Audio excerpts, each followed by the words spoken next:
देश के तेज विकास के लिए बहुत जरूरी है कि पावर और एनर्जी सेक्टर का इंफ्रास्ट्रक्चर हमेशा मजबूत रहे। Amazon data center. Telangana has secured a major boost to its digital infrastructure plans. 15 जुलाई 2026 को हैदराबाद के बाहर दो अलग जगह दो फाउंडेशन स्टोन्स रखे जाते हैं।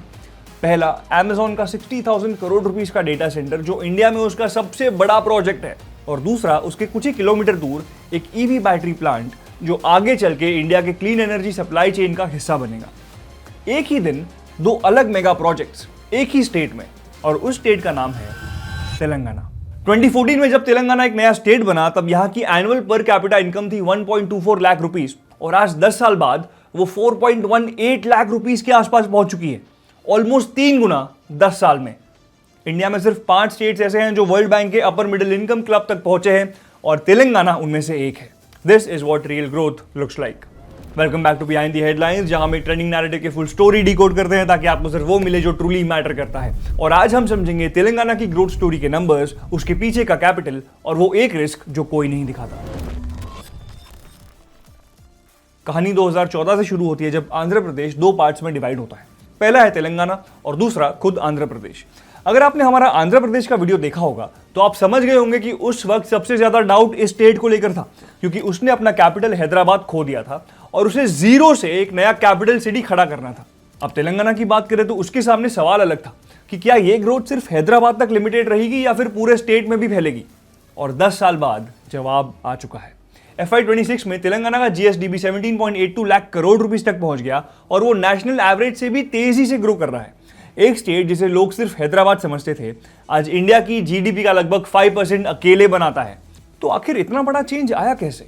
अब इसका पहला जवाब एक ऐसे शहर में है जो साइलेंटली बेंगलुरु को भी टक्कर दे रहा है। अब लोग कहते हैं कि बेंगलुरु ना इंडिया की टेक कैपिटल है, जो कि कुछ हद तक सही भी है, लेकिन एक ऐसी रेस है जिसमें हैदराबाद ने बेंगलुरु को पीछे छोड़ दिया है, और वो है ग्लोबल कैपेबिलिटी सेंटर्स यानी GCCs। अब GCCs होता क्या है? अब आसान भाषा में बताऊं तो जब Amazon, सनोफी या JP मॉर्गन जैसी कोई ग्लोबल कंपनी इंडिया में खुद का ऑफिस खोलती है जहां उसके अपने एम्प्लॉय सॉफ्टवेयर बनाते हैं, रिसर्च करते हैं, डेटा एनालिसिस करते हैं, फाइनेंस संभालते हैं, तो उसे ग्लोबल कैपेबिलिटी सेंटर कहते हैं। GCC में कंपनी का अपना सेटअप इंडिया में ही होता है, मतलब हाई वैल्यू वर्क और हाई पेड जॉब्स दोनों इंडिया में। अब हैदराबाद की बात करें तो FY25 में हैदराबाद ने 70 नए GCCs ऐड किए हैं, देश में सबसे ज्यादा। आज हैदराबाद के पास 355 से भी ज्यादा ग्लोबल कैपेबिलिटी सेंटर्स हैं। सिर्फ 2026 के शुरुआती महीनों में कोरियर हेल्थ ने अपना AI क्लिनिकल सेंटर खोला, सनोफी ने अपनी टीम 2600 से बढ़ा के 4500 एम्प्लॉइज की कर दी, और लॉरियल भी 3500 करोड़ का ब्यूटी टेक हब हैदराबाद ला रहा है। अब सवाल यह है कि ये सब हैदराबाद में ही क्यों हो रहा है? इसके दो मेन रीजंस हैं। पहला है दी मनी फैक्टर। अब हैदराबाद में ना ऑफिस का रेंट बेंगलुरु से 25% चीपर है, यानी सस्ता है। एक कंपनी के लिए इसका मतलब है करोड़ों रुपए की बचत हर साल। और दूसरा है लिवेबिलिटी इंडेक्स।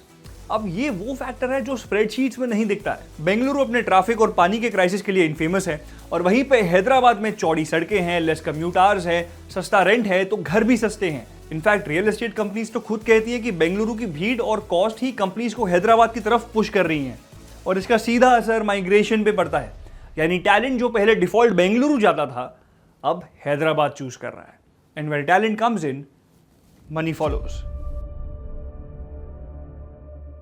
अगर आपको लाइफ में कभी भी कोई भी वैक्सीन लगी है तो अच्छी खासी पॉसिबिलिटी ये है कि उसका एक हिस्सा ना हैदराबाद के आसपास ही बनाया गया है। अब यहाँ पे ना एक इकोसिस्टम है जिसे जीनोम वैली कहते हैं, इंडिया का पहला ऑर्गेनाइज्ड लाइफ साइंसेस क्लस्टर। यहाँ Novartis, Johnson and Johnson, Sanofi जैसे ग्लोबल जायंट्स R&D चलाते हैं। अब तेलंगाना अकेले इंडिया की लगभग 35 to 40% फार्मा प्रोडक्शन का हिस्सा बनाता है, और इस इकोसिस्टम से ना दुनिया की हर तीसरी वैक्सीन निकलती है। Think about that for a minute. और इसे और बड़ा करने के लिए जनवरी 2026 में तेलंगाना ने अपनी next gen life sciences policy दुनिया के सबसे बड़े स्टेज WEF डावोस पर लॉन्च कर दी, targeting an investment of 2 lakh crore rupees and 5 lakh new jobs.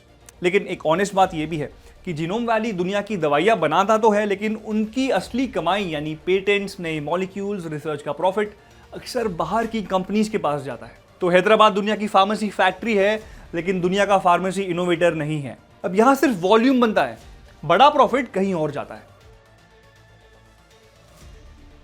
IT और फार्मा तेलंगाना की पुरानी ताकत थी और अब यह स्टेट 3 नए सेक्टर्स में इन्वेस्ट कर रहा है। पहला है डेटा सेंटर्स। Amazon की 60,000 करोड़ रुपीस की डील याद है? वो एक 30,000 एकड़ के नए सिटी का एंकर है जिसे भारत फ्यूचर सिटी कहते हैं। इसे हैदराबाद, सिकंदराबाद और साइबराबाद के बाद इस रीजन का चौथा शहर कहा जा रहा है। Now just to give you perspective कि ये कितना बड़ा है, गुजरात का फेमस गिफ्ट सिटी 700 एकर्स का है और फ्यूचर सिटी उससे 40 गुना बड़ा है। Number 2 is batteries. हैदराबाद के पास ही अमर राजा बैटरीज अपना गीगा कॉरिडोर बना रहा है with an investment of 9,500 crore rupees. A very renowned brand and a global brand, Amar Raja, is setting up their own lithium-ion cell manufacturing plant in the Gigafactory, furthering the validation that the state has already achieved to our clean energy and electric mobility efforts. With a mammoth investment of 9,500 crores. 15 जुलाई को जो inaugurate हुआ वो उसका पहला step था, एक testing plant जहां अगस्त 2026 से लिथियम आयन सेल्स वैलिडेशन के लिए जाएंगे। पूरा प्लान चलने पर ये हजारों जॉब्स प्रोड्यूस करेगा। इनफैक्ट अभी वहां पे 700 लोग ऑलरेडी काम कर रहे हैं, जिसमें से 400 औरतें हैं। नंबर 3 इज एआई और ये एक इंटरेस्टिंग राइवलरी है।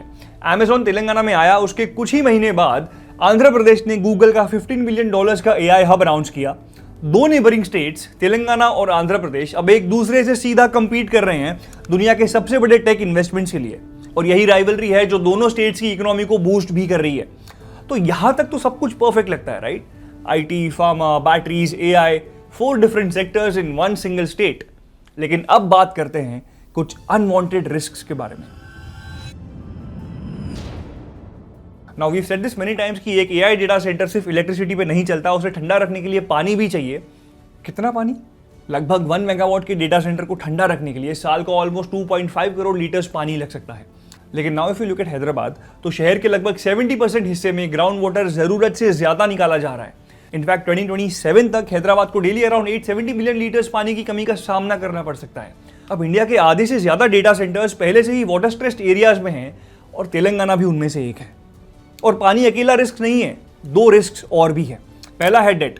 अब ऑन पेपर तेलंगाना का debt to GSDP ratio limit के अंदर है, लेकिन जब आप ऑफ बजट बोरोइंग्स को देखते हो तब रियल रिस्क का पता चलता है। सिर्फ 26 महीनों में स्टेट का डेट लगभग 1.6 लाख करोड़ रुपए से बढ़ा है। एनालिस्ट इस साल के बजट को पॉपुलिस्ट और डेट हैवी भी कह रहे हैं। अब दूसरा है लैंड और ट्रस्ट। अब सीएम का सिग्नेचर प्रोजेक्ट है मूसी रिवर को साबरमती जैसा रिवरफ्रंट बनाना, लेकिन अप्रैल 2026 में सिविल सोसाइटी ग्रुप्स ने सत्याग्रह किया।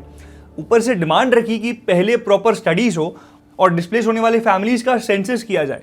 और इसी तरह रीजनल रिंग रोड के नए अलाइनमेंट पर फार्मर्स का यह कहना है कि ये रूट कुछ पावरफुल लोगों की जमीन बचाने के लिए बदला गया है। और एक आखिरी ग्राउंड रियलिटी ये भी है कि तेलंगाना में अनएम्प्लॉयमेंट बढ़ रही है।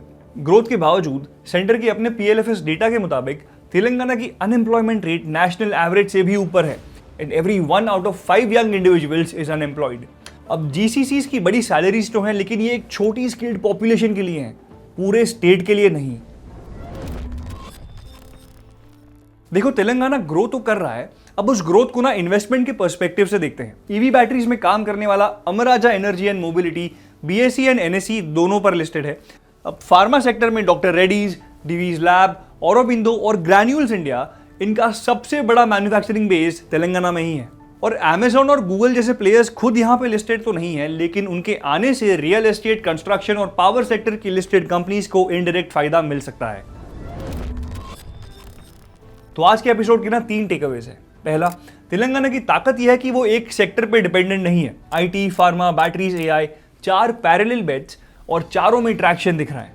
दूसरा, ये मोमेंटम रियल है। एक डेकेड में 3 गुना इनकम और दुनिया का फार्मा एंड वैक्सीन बैकबोन बनना, ये एक बड़ी अचीवमेंट है। तीसरा टेकअवे ये है कि एम्बिशन और कैपेबिलिटी काफी नहीं है, असली सवाल फिस्कल डिसिप्लिन और एग्जीक्यूशन का है। और सबसे बड़ा सवाल है पानी का। आप एआई की फैक्ट्री तो बना सकते हैं, पर एआई डेटा सेंटर्स को ठंडा रखने के लिए जो पानी चाहिए वो कहां से आएगा, स्पेशली तब जब आपके शहरों में ग्राउंड वाटर रिजर्व्स डिप्लीट हो रहे हैं। Well, that's it for today's episode of behind the headlines. ऐसे और इंडिया रिलेवेंट ब्रेकडाउन्स के लिए subscribe to Upline by Upstox. We'll be back with another story that's shaping your world. Till then, stay sharp. Well, it takes an army of scriptwriters, producer, presenter, our cinematographer and a whole lot of crew members to give you this production quality. Now, if you like what we do, please subscribe to this channel.